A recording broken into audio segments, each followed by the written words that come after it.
Assalamualaikum warahmatullahi wabarakatuh.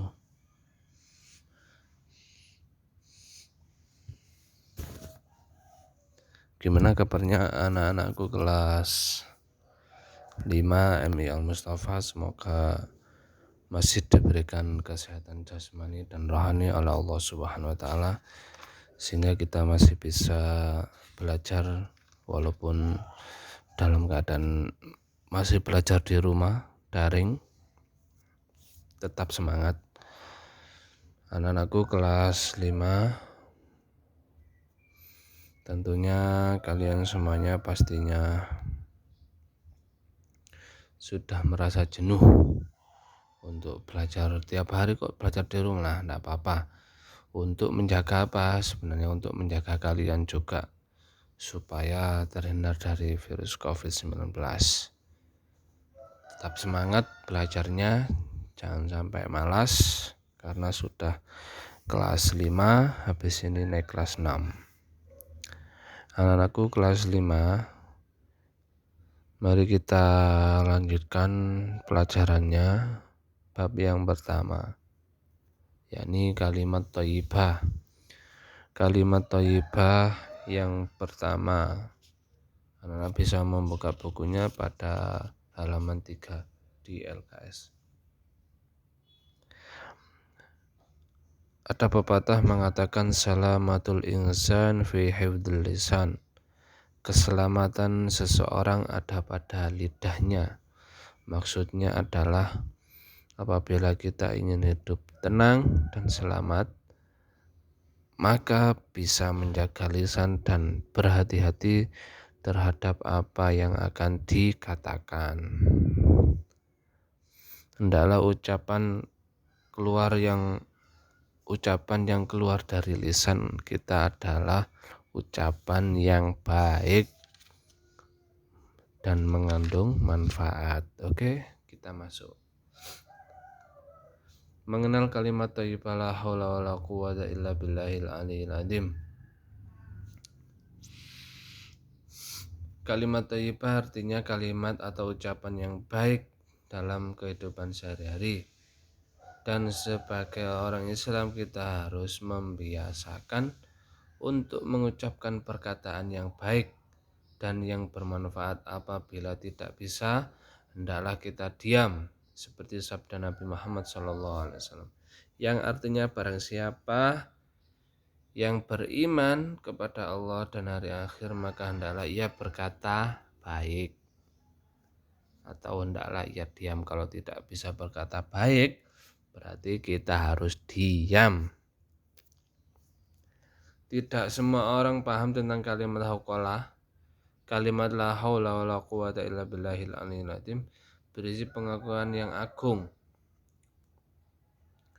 Berisi kalimat hauqalah ini kalimat yang di dalamnya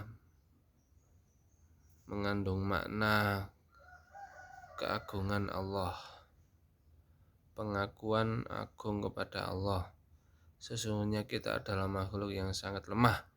Kita tidak memiliki kemampuan apapun jika bukan karena pertolongan Allah.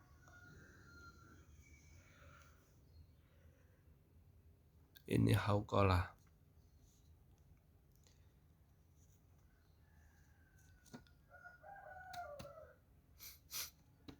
Namun kita selalu merasa bahwa segala sesuatu yang kita dapatkan adalah hasil dari jerih payah kita sendiri.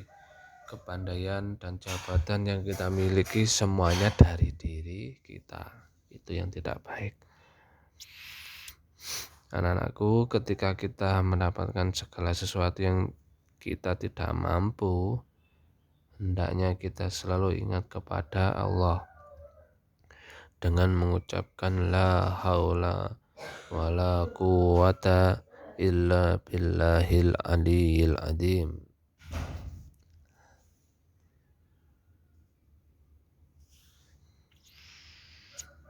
Allah Subhanahu wa taala membekali kita semuanya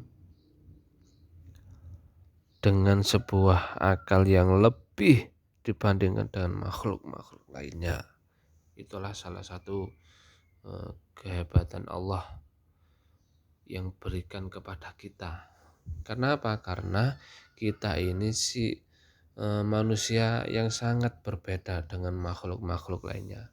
Kita mempunyai akal, mempunyai hati, mempunyai pikiran, mempunyai perasaan, dan banyak sekali. Itulah kehebatan Allah yang diberikan kepada kita. Maka dari itu kita ini sebenarnya adalah manusia yang lemah. Hendaknya ketika kita mampu menyelesaikan semacam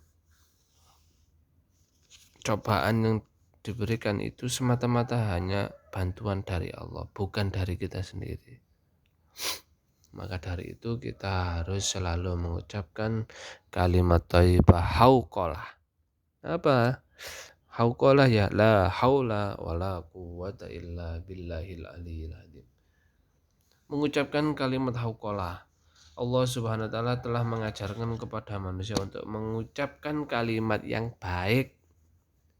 Berarti Allah itu tidak suka kalian ketika kalian mengucapkan kalimat tidak baik, tidak suka.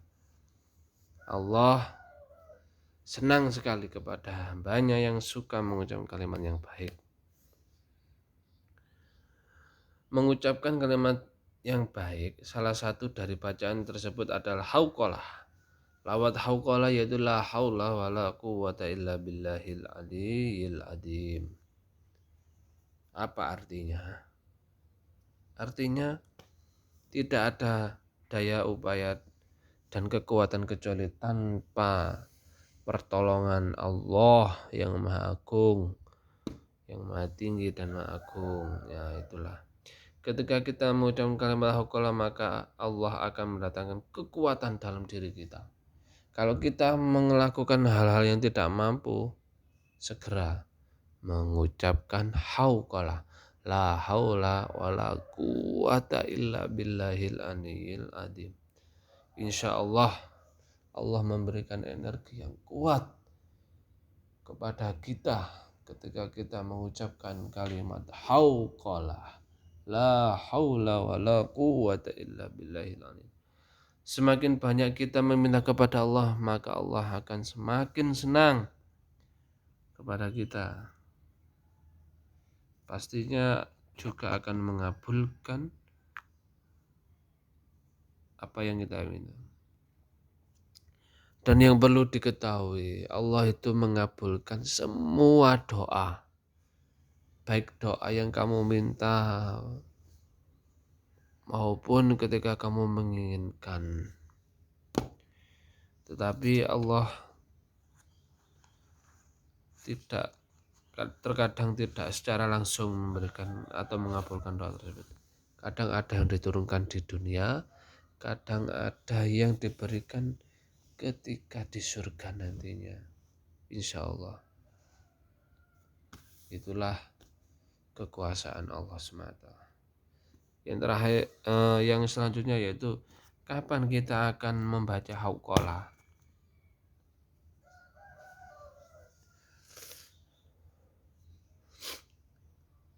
Setiap perkataan yang kita ucapkan akan berakibat kepada diri kita sendiri. Jika kita terbiasa mengucapkan kalimat thayyibah, tentunya akan mendapatkan kebaikan, dan sebaliknya jika kita mengucapkan satu yang tidak baik, tentu kita akan mendapati kesulitan.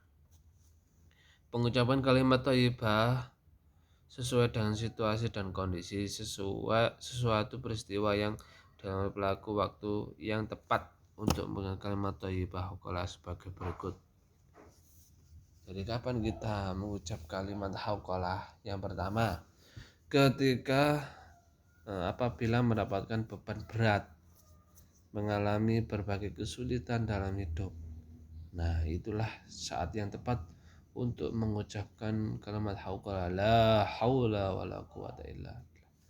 Yang kedua, ketika mendengar suruhan azan, hayya 'alas shalah.